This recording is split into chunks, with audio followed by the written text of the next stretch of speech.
I got here the Ryobi 40 horsepower brushless battery with a 6 amp 40 volt lithium battery. Push them over here, nice and easy setup. Just come up to it, pick up the back. That's the latch right here. That's right into place. Pick this up. Be two hands, but hey. Pick this up. You got a spot for the battery and extra. Drop it in. Make sure the key is in. Ready to get there. And you're all set. You just push where you want to go. I think I'm gonna cut right here, this corner spot. Pull the trigger down and press start. Doing business. All right, this battery guys will cut right here. Push the guy on over.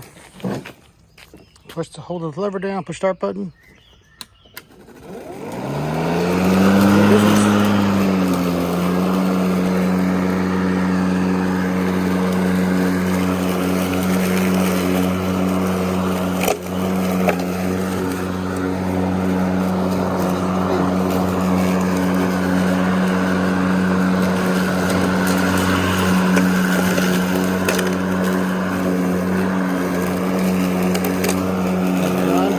Let go, cuts right off. Got a leveler on the side here. Can even do it one-handed. Pull out and rise up. Whole thing's a one big thing together. You can do it one-handed.